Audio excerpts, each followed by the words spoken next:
Good afternoon, everyone. Thank you for being in this session.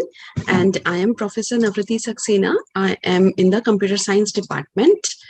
I am very happy to be sharing my experience so far of implementing specifications grading and mastery learning for computer science undergraduate courses. I joined this cohort in summer of last year, and I really liked a few aspects of specifications grading and mastery learning. And while I was in this cohort learning, I also started implementing, because I was also taking a summer course at that time. So I also started implementing a few of those portions in my course at the same time. So I have implemented specifications grading and mastery learning in majorly two of my courses. So I started with summer 2021 with CS 158A, which is a basic course on upper division undergraduate course for computer networks.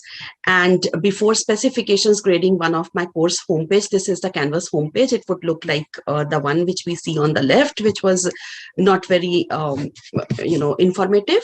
But after specifications grading and exploring a bit more, I've just put some blank boxes there to hide any sensitive information. I had the course homepage much more clear, with more clear and easy to access links for the quizzes, for the projects, for the exams, for the homeworks, and to join the Zoom or the support or the office hours. And I also implemented specifications grading and mastery learning, a part of it though, in a very important course that I take, which is CS 146. It is on data structures and algorithm. And this course is an upper division course, but it's a bottleneck course, meaning that it's a very important, it's a course which is a prerequisite for many courses in the CS department. So a lot of students need to take it and pass it with C or plus grade. It's considered to be a hard course. It's kind of a difficult course, and it deals with a lot of advanced data structures and algorithmic techniques, which I teach. There are the prerequisites, and I have been taking this course, and I'm currently also taking this course in spring 2022, where I have almost 92 enrollments. I also get an SI leader for this course who helps me in conducting SI sessions and revising, or rather practicing, some of the questions which would be related to the concepts which have been covered in the course on that day. So the SI sessions are twice a week. This is how the homepage of the course looks like. And after mastery learning and learning a lot of techniques that we should be, more after gaining a lot of experience, I made the homepage more inviting and more clear for the students, giving links to the exams and the modules and the class Zoom meetings. The starting of the semester was still online, and the Zoom link for the office hours. When I compare my course before and after going through this specifications grading and mastery learning, I see that I had a lot of changes in the courses, but most specifically, I had introduced more low-stake assessments.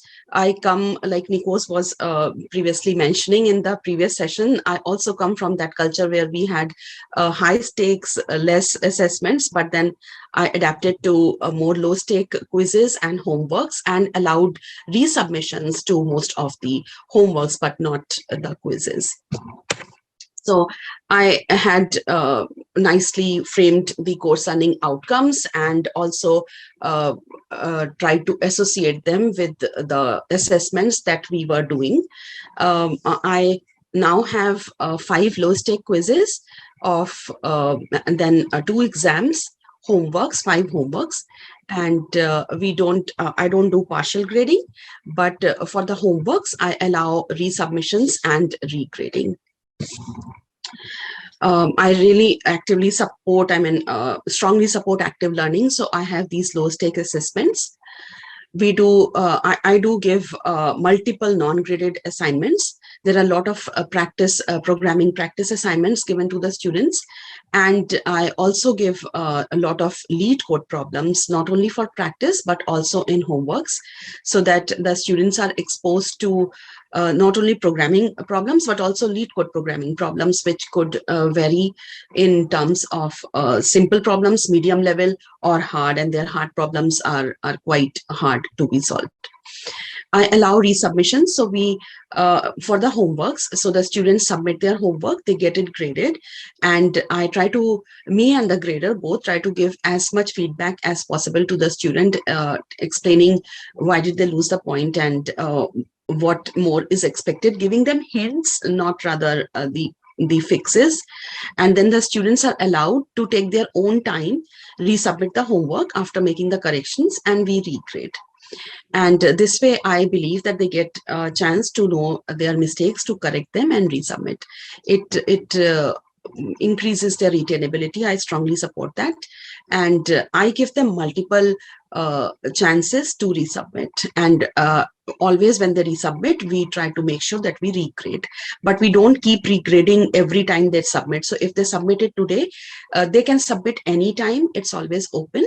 But regradings happen event-based on a timely manner, and a full detailed schedule of when the regrades will happen. For example, over here, so we post on Canvas. Our whole communication is through Canvas. So we post on Canvas what is the submission deadline for the first time, and then when will we grade, and then when are we going to regrade them, and then regrade them, and then regrade them. So there are multiple, at least 4 to 5 resubmission and regrade possibilities in the entire semester.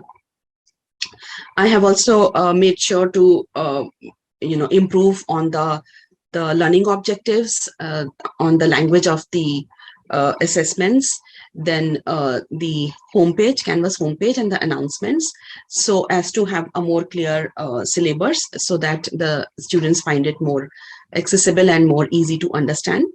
Prior to the assessments, all the rubrics for every assessment, the expectations, the requirements, and the learning expected and everything is made very clear. It's for every homework also, it's written that what after this homework, what would you accomplish and what are you required to understand or gain. And I believe that it helps the students to access their work. It helps also the graders to grade without any issues. And we don't allow any partial points, but it's easy, especially for the homeworks, to get lost points back. I try to explain to the students about the specification grading system, and that we will be doing a feedback survey much ahead in the semester.